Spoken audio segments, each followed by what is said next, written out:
It doesn't happen overnight. World wars never do. They begin quietly. With tension. With sanctions. With troop movements that no one wants to explain. With small wars that look regional, but aren't. Right now, the world is on the edge of something massive. Every expert knows it. Every general feels it. Every government is preparing for it behind closed doors. And still, it's coming. Not as a sudden explosion, but like a ticking clock. World War III isn't a future theory anymore. It's a chain reaction already unfolding. One front at a time. It began with Ukraine. When Russia invaded in 2022, many thought it would be a quick operation. But Ukraine fought back harder than anyone expected. And the West got involved, deeply. Billions in weapons, military intelligence, drones, tanks. NATO pushed closer to Russia's borders. Russia responded with nuclear threats and deeper alliances with countries that used to be enemies. Russia said it was defending its territory. The West said it was protecting freedom. But what really started was a new Cold War, except this time, the ice is cracking. At the same time, China watched closely. Taiwan was already a target. For years, Beijing promised reunification. Now, with the world distracted, China increased pressure. Fighter jets crossed into Taiwanese airspace daily. Ships surrounded the island. The message was clear: war is only a matter of time. The United States warned. Allies prepared. But no one moved. Because if China invades Taiwan, the US would have to respond. Japan would have to respond. Australia, the Philippines, all of them would be dragged in. It would become a war across the Pacific. And then, the Middle East exploded. Iran and Israel moved past the point of threats. In 2024, Iran did something no one thought it would. It launched a direct, large-scale missile and drone attack on Israel from its own soil. It wasn't through Hamas or Hezbollah this time. It was official. Military. National. Israel, as expected, responded with full force. Airstrikes hit Iranian targets. Assassinations returned. Nuclear facilities were allegedly targeted. The region caught fire. Syria. Lebanon. Iraq. The fighting spilled across borders. And then, the fear came true: superpowers took sides.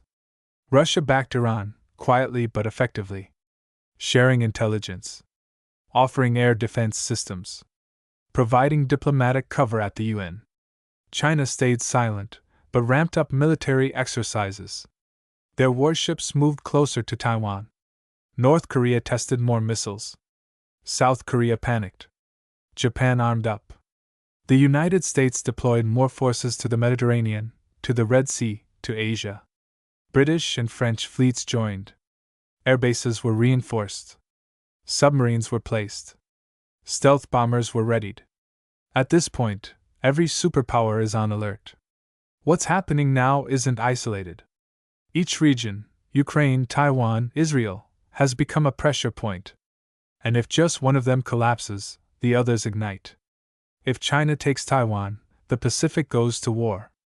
If Iran and Israel go nuclear, the Middle East burns.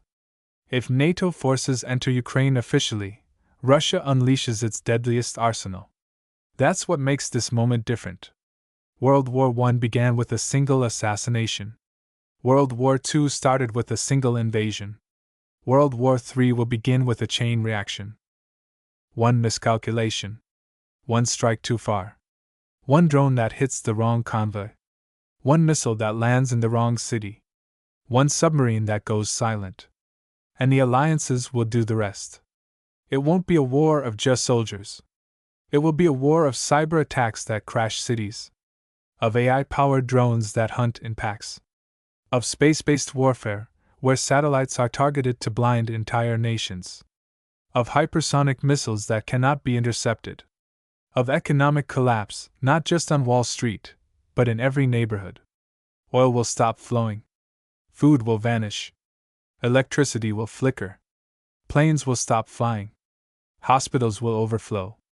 And every home will feel the cold of war, not on a screen, but through silence. What's coming is not fiction. It's not conspiracy. It's the result of years of unresolved tension, reckless leadership, and unchecked ambition. The lines have already been drawn. Russia and Iran stand on one side. The United States, Israel, and NATO on the other. China and North Korea in the wings, waiting, calculating, preparing. And no one knows who will strike first. But someone will. Because this much is certain. You can't gather that many weapons, build that many bases, move that many troops, and talk that much about war, without eventually starting one. So what happens now? The countdown has already begun. World War III won't be announced. It'll just erupt. One explosion at a time. And when it does, the world as we know it will end. Not in one day. But piece by piece.